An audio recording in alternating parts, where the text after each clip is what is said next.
Universitat Popular tenen com dos tipus de format. Un que en diem aules, de fet haureu vist i heu vist els flyers que hi ha allà i algun tipus de difusió, que tenim una aula d'història que avui s'estrena amb un primer seminari. Per tant, tindrem aules temàtiques, la d'història en seria un exemple, dintre de cada aula anirem organitzant diferents tipus de seminari. Hi haurà una aula d'economia, que ja també té un seminari que és bastant tradicional i que la incorporarem, que és el curs d'economia crítica que fan la gent de Taifa, i així successivament en funció de les possibilitats que tinguem d'anar podent organitzar cursos que tinguin un nivell interessant i que puguin oferir una visió crítica i també alternativa de diferents situacions actuals. Fernández és llicenciat d'Història de la Moderna i Contemporània de la Universitat Autònoma de Barcelona el 2009 i el treball final del màster va ser Anarquismo en España en 1885 o 1900, las estaciones del anarquismo. Durant el 2010 i 2011 va ser becari al Servei de Documentació d'Història Local de Catalunya a l'Autònoma. També ha fet la introducció del llibre d'autor en història Joaquim Beltrán a la ideologia política de l'anarquisme espanyol a través del traductor. Per altra banda, també ha fet el pròleg del llibre d'autor en història Marciano Córdoba, que s'anomena el llibre La CNT i la Revolució Social del 31 al 39. Molt bé, moltes gràcies. Agrair primer de tot que m'hagin convidat a fer aquí aquesta xerrada. La meva intenció, diguem-ne, és fer una mica més aviat introduir unes idees. El meu punt de vista sobre aquesta temàtica a partir de paràmetres historiogràfics i bàsicament, i a partir d'aquí induir una mica el debat i que sigui una cosa més horitzontal, que no sempre és una universitat popular, està bé que hi hagi debat i que hi hagi interacció. Diguem-ne que la xerrada, el títol de la xerrada exactament era Catalunya i els orígens del catalanisme. Bueno, si hagués de fer la xerrada en un minut, el que faria seria un esquema mental molt ràpid i diria provincialisme a finals del segle XVIII, catalanisme primera meitat del segle XIX, regionalisme segona meitat del segle XIX, nacionalisme, ja sigui no independentista o independentista, seria, sota el meu parer, a finals del segle XIX i inicis del segle XX. I en aquest esquema, diguem-ne, que aquí trobem a Catalunya, diguem-ne, com d'evolució o de diferents tipus de matisos que pot haver-hi en el tema, diguem-ne, al voltant de les nacions, doncs en aquest cas, crec que en aquest esquema de Catalunya encaixaria molt bé, malgrat que en les últimes dècades alguns altres tipus de consciència s'han perdut o no tenen la força que podien tenir fa anys. Com ja l'he explicat, jo estic més centrat en temes d'internacionalisme, cosmopolitisme llibertari i d'altres, diguem-ne, socialismes en general, i sé que és veritat que Catalunya ha sigut un país que en molts sentits ha tingut els sentiments apàtrides més importants d'Occident. Bàsicament jo parteixo que el tema de que el nacionalisme i per tant, sota el meu parer, la nació és un producte que neix al segle XIX, bàsicament. Hi ha precedents ja al final de l'antic règim, però que és un producte contemporani, que és l'època en què estem ara mateix. Amb la qual, d'entrada, en aquest debat, per simplificar molt, hi hauria com dues grans posicions. Una posició que diria que els nacionalismes estan perduts, hi ha unes arrels molt profundes en el temps, i altres que expliquen que el nacionalisme és un producte contemporani d'una societat contemporània, i de fet, si mirem una mica les arrels del nacionalisme que tenim ara, podem veure una mica aquests discursos, per què es creen i per què encara perduren a l'igual discursos o barreges d'aquests dos discursos d'una nació perduda en el temps, potser, i discursos a l'igual d'una nació més lligada al concepte de ciutadania, per exemple. En el cas català, el nacionalisme de caire liberal neix arran de la Revolució Francesa i té els seus precedents en règim anteriors al francès de 1789, tal com el parlamentarisme britànic o dels Estats Units d'Amèrica. A Espanya aquest tipus de nacionalisme liberal neix arran de la Guerra de la Independència o del francès. Concretament a partir, per posar ja una icona, una cosa que per marcar en el temps, la Constitució de Cadis del 1812, que aquest any fa el seu bicentenari. Aquest tipus de nacionalisme assumeix que front a un antic règim amb sectors socials privilegiats, tal com l'aristocràcia i l'estament eclesiàstic, amb una sobirania estatal basada en el principi de Déu, és a dir, la justificació del poder que hi havia vigent a l'antic règim aquí a Europa, a l'Occident, era una justificació merament religiosa. O sigui, si algú estava manant en aquest sistema antic règim, en part era perquè hi havia un poder eclesiàstic, sobretot aquí a Espanya, el catòlic, de caire catòlic, que diguem-ne que deia tu tens aquest poder perquè tu, diguem-ne, a les dècades aquestes constitucions culturals racials van poder tenir certes lectures progressistes. però a la pràctica la major part d'elles van ser retrògrades. Si fem un anàlisi molt simple, i que podem entendre que sí que digui una superioritat ja sigui moral, racial, per poder justificar aquest tipus de discursos. De manera que no fos un discurs heteròfons, com en gran part tota l'edat mitjana i tota l'època de l'antic règim, va ser una època, per meu parer, força discriminatòria de les diferències. Com és que Pere Bosch i Emperà als anys 30 del segle XX, en un text conegut que es diu Espanya, diguem-ne que situava els orígens dels diferents pobles o nacions que configuraven el que en aquell moment era Espanya a època preromana. Els laietans i companyia, diguem-ne que serien les arrels de la nació. També des de perspectives romàntiques trobem molt clar el tema de l'època medieval, en èpoques glorioses potser, com els comtats catalans, o mitjançant figures mitificades com Jaume I el Conqueridor. Hi ha com diferències que van situant l'origen de Catalunya a moltes èpoques diferents, que parlaven d'uns orígens del catalanisme o nacionalisme polític al segle XIX, diguem-ne que amb una forta hegemonia de les esquerres, els estudis sembla que així sembla indicar, que dins de moviments com el republicanisme federal, figures des de Pi Margall s'ha estudiat, o en Vallès i Ribot, republicans federals que hi havia aleshores, sí que hi havia un fort sentiment de catalanisme i un projecte, diguem-ne, en aquest sentit. Per exemple, es parla molt de les bases de Manresa del 1892 com una de les fites del catalanisme polític, però si mal no recordo, el 1883, en un congrés del Partit Republicà Federal a Catalunya ja es reconeixia un projecte molt més avançat a nivell polític i sobirà, per dir d'alguna manera, des de la perspectiva estatista. Nosaltres hem creat aquest sentiment a partir de coses que són òbvies, parlem una llengua que és comuna. En tot cas, per simplificar una miqueta i per agafar una idea també del principi, jo crec que el tema de les nacions són, com s'ha dit dins de la historiografia, comunitats imaginàries. Són una cosa per simplificar-ho molt, i simplificar molt, com aquell que té una afició per un club esportiu o una cosa i té una identificació molt forta, en part és irracional, en part a vegades sí que pots dir, hòstia, és que es transmeten uns valors, ho trametem. Sí que és així, però no deixa de ser una comunitat imaginària, no és una comunitat tampoc basada en fets molt materials. Això és el meu punt de vista. Hi haurà una part que a nivell internacional crec que és molt minoritària de la historiografia, però que aquí encara té molta força, de la historiografia que et dirà que no, i tornarà això que som una essència, en certes maneres, que hi ha una nació perduda en el temps i que fa molts anys que ens roba, i coses per l'estil. I des d'un punt de vista materialista, diguem-ne que jo crec que l'ésser humà, en certa manera, una de les coses que busca és el benestar. I més enllà del sentimentalisme que hi ha darrere de les nacions en general, em pregunto si estem exagerant quan des d'Espanya, Catalunya, qualsevol nació, en aquest cas, normalment solen passar aquest tipus de coses, però quan Pau Casals, en el seu moment, allà a la ONU, va fer un discurs dient que Catalunya era la democràcia més antiga d'Europa, una cosa per l'estil, clar, ho mires fredament i dius, hòstia, és que ha fet el ridícul el programa, va fer el ridícul, perquè va ficar una democràcia en una societat estamental, en una societat amb privilegis, on l'Església cobrava impostos i on el poder estava gràcies a l'Església, en aquest sentit. I deia que hi havia allà a Barcelona, a Catalunya, unes corts, eren estaments els que anaven. Allà el país que era pobre no podia dir res. De fet, hi ha coses que no se saben i també són enfoquem l'estudi. Va haver un estudi, diguem-ne, per això que diuen que amb la marca hispànica potser són els orígens de Catalunya. Hi ha estudis, en aquest cas, que es desvien una mica de lo típic de buscar ja els orígens de Catalunya. Per exemple, s'entretenen a estudiar què passava a les zones de frontera entre la zona musulmana i la zona, diguem-ne, cristiana. Què passava? Doncs que hi havia un fotiment de superpopulació en aquella zona. Estava molt més poblada que no pas en els altres dos indrets. I preguntem per què? Tenien consciència nacional de la marca, de la frontera? No. Senzillament que en una zona on no hi havia poder, amb la qual no tenien impostos la gent. Hi ha estudis en aquests sentits molt interessants. Jo crec que també estem fent una mica de buscar un discurs, d'un terme Foucaultià, de crear un discurs que fos a repetir-ho, crear uns paràmetres de veu del món, una cosmovisió del món molt oberta en aquest sentit, a uns paràmetres jo crec que dirigits. Una proposta transversal del passat català, d'en Jaume Sobraqués, i per exemple situar Catalunya al segle XI, al segle XIV, XV, es crea Catalunya, diguem-ne. Aquest tipus de mites no són exclusius del nacionalisme català. Tots els nacionalismes al final fan servir aquest tipus de mitologia. De fet, la mitologia pot variar fins i tot amb el temps.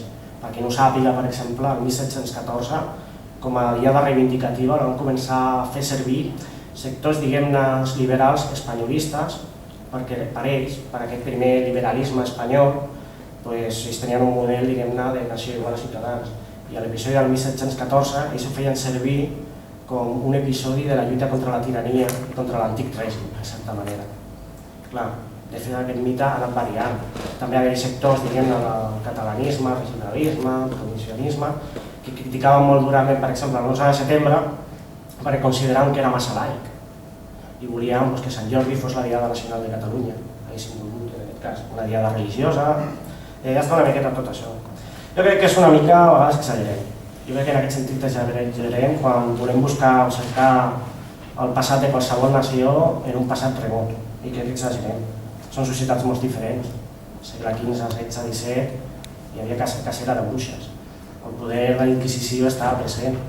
Per sort, jo crec, per sort, no sé, si algú li dona per fer ioga o per curar per plantes i coses per l'estil, doncs no li diran que és un hereje i no li faran cap procés d'Inquisició a dia d'avui. Crec que ha variat una mica la cosmovisió que tenim i la visió del món. Diguem-ne que el catalanisme, com he comentat, i el nacionalisme durant molt de temps va tenir idees d'aquest projecte espanyol fer-ho seu. Diguem-ne que va haver-hi un tema des de Valentí Almirall en alguns dels seus plantejaments, no tots, o de les mateixes bases de Manresa, en aquest sentit hi ha un llibre de l'historiador de la Pompeu Fabra, un Enrico Ferrer de Cal, que es diu L'imperialisme català, i es veu tot això, tot aquell moviment que hi ha de dretes català, que el seu projecte, diguem-ne, de país, de Catalunya, és ser el motor d'Espanya, el cap d'Espanya, i buscar un sistema no tan centralitzat, això sí que és veritat, però en certa manera és un projecte també que tampoc és incompatible amb un projecte de nacionalisme espanyol. Diguem-ne que el projecte nacional liberal espanyol ha fracassat i qualsevol projecte de nacionalització està fracassat en algunes zones de l'Estat. En part, jo crec que és perquè hi ha una usurpació del PP en el tema, per exemple, el tema del nacionalisme liberal. El discurs del PP és el discurs de nosaltres no som nacionalistes, nosaltres som ciutadans, o el mateix partit de Ciutadans, és un discurs molt semblant. Hi ha una usurpació del que seria el nacionalisme, diguem-ne, liberal de nació igual a ciutadans, perquè a la pràctica tenen un discurs molt essencialista i molt reaccionari. I el PSOE jo crec que també s'ha sumat amb personatges allà que ha tingut i que té, també s'ha sumat. També crec que el projecte, diguem-ne, nacional espanyol està fracassat perquè gran part del nacionalisme i catalanisme, diguem-ne, però d'esquerres, també gran part del seu projecte era crear una nova Espanya, per dir-ho d'alguna manera, crear un altre projecte d'Espanya. I d'aquí podem trobar des del moviment republicà federal, del final del segle XIX, Esquerra Republicana en el segle XX, quan diguem-ne es va proclamar algunes vegades aquí a Catalunya, a Barcelona s'ha proclamat des del segle XIX fins a les primeres dècades del XX, algun cop s'ha proclamat la independència de Catalunya. Normalment es feia en el marc d'una república espanyola o una república ibèrica. Finals del XIX, mateix segle XIX, segle XX, parlar de races i diferenciades, i races superiors i races inferiors, era una cosa tan de moda a Occident que en aquell moment era ni escandalós. Tothom tenia assumit en certa manera que podia haver-hi races. Un aspecte que ara, per sort, després de la Segona Guerra Mundial i les experiències on poden arribar aquests discursos, s'ha perdut en certa manera. Però tampoc cal. És una terra com era Catalunya, que en certa manera, si alguna cosa havia tingut, ha sigut una terra que sempre havia tingut migracions, moviments migratoris cap a ella, d'altres zones, diguem-ne, de la península, però també, per exemple, si algú coneix algú que tingui un cognom que acabi en au, tipus Tubau, no és un cognom català, és un cognom occità. Són cognoms d'origen occità i quan va haver-hi les persecucions als hugonots, per exemple, molta d'aquesta gent va venir. No podries fer aquí un discurs que fos, diguem-ne, molt consistent amb aquest discurs. El País Basc, per les característiques geogràfiques, històriques, i en aquell context de lluita entre industrialització i modes de vida, diguem-ne, d'antic règim, doncs encara tenia certa lògica perquè estava molt liat en moltes paraules. Que posteriorment, el decret de nova planta a Catalunya, l'idioma vehicular continua sent el català i que, per altra banda, això durant tot el segle XIX va continuar sent dominant. Quan es parla de sí que és cert que existeixen des de l'època del Conde Duque d'Olivares, des del 1714, diguem-ne que a nivell administratiu una legislació que deia que es fes ús del castellà i no pas del català, però a la pràctica això era irrealitzable en zones com Catalunya, perquè tothom parlava català. Podien fer els 4 funcionaris estatals a Barcelona, potser sí, les èlits van ser les primeres en deixar, com han fet molt sovint, deixar l'idioma, però a nivell de carrer el que es parlava era català. Jo crec que s'haurien de buscar una mica els orígens de l'independentisme i ja acabaré amb una reflexió també, ja potser convidar més al debat. El que seria l'independentisme jo crec que influeix molt, per exemple, el fet de la guerra de Cuba, de la independència de Cuba, va ser un factor que va fer que comencessin a aparèixer sectors, diguem-ne, independentistes, però es poden trobar petjades al Centre Nacionalista Republicà, a inicis del segle XX, també es podrien buscar petjades a sectors d'Esquerra Republicana de Catalunya, que històricament sempre ha tingut aquell tema que es diu pel seu nom, no? Que són Esquerra, Republicana i Catalunya, i que a vegades triva més una cosa que l'altra. I sí que podem trobar arrastres de l'independentisme ja amb l'evolució del segle XX, i davant aquest fracàs del nacionalisme espanyol és normal que hagi pujat en aquesta època on les nacions serveixen per explicar-ho quasi tot i per trobar essències i per poder intentar somiar en caure en aquell mite. No sé, segurament els obrers llibertaris o els obrers marxistes antigament tenien el mite de la revolució que tot ho solucionaria, i segurament amb el tema de la independència en aquest cas es pot caure. Igual que es pot caure si fas un tema d'Espanya o un invencible, també pots caure en aquest tipus de mites de que se solucionarà tot. Jo crec que al final aquí hi ha un intel·lectual espanyol que va dir en el seu moment que és espanyol aquell que no pot ser altra cosa. I jo en aquest sentit estaria d'acord. Realment és un nacionalisme que el seu procés de nacionalització, derrota darrere derrota, vergonya darrere vergonya i dictadura darrere dictadura, doncs clar, no s'ha guanyat gaire simpaties en zones on històricament ha haver-hi més conflicte. Veig possible la independència. Sí, jo crec que en aquest sentit jo crec que és un fet possible. Crec que és innecessari caure en aquests essencialismes discursius. Crec que s'està caient en coses que mirats fredament són discutibles. I crec que el problema de fons és que des que s'està parlant de nacions, de Catalunya, de catalanisme, el que no es parla és de crisis, de retallades i de totes aquestes coses que generacions passades van lluitar i s'estan perdent. Crec que el senyor Artur Mas i gran part d'aquest corpus polític que està per això els hi va molt bé. Al igual que els hi va molt bé al PP i al PSOE, que es parli d'això i que no es parli de la crisi. És potser un altre intente. Veurem si en aquest cas les teories que diuen que això ve de la societat civil i aquelles teories que creuen que des de la societat civil es pot fer quelcom, veurem si sí o no. Jo veig més aviat d'un futur negre, ho veig força negre, tant en independència com sense independència. Que si ho mirem fredament, que el sistema capitalista fes un estat del benestar, hi havia la por a una revolució, a un canvi, diguem-ne, polític i social, a una revolució social, ja fos del que fos, és igual. En el moment que això s'ha perdut, en el moment que el tema hem caigut en aquesta ideologia postmoderna, que no tenim referents establerts, doncs el tema del nacionalisme, sigui quin el sigui, jo crec que és un refugi per aquest període. I amb el discurs d'Espanya ens roba, Espanya, jo vaig fer unes quantes biografies de parlamentaris de Catalunya al segle XIX i el que vaig trobar era molta corrupció de gent d'aquí de Catalunya i després quan anava a veure el rei eren molt amics del rei.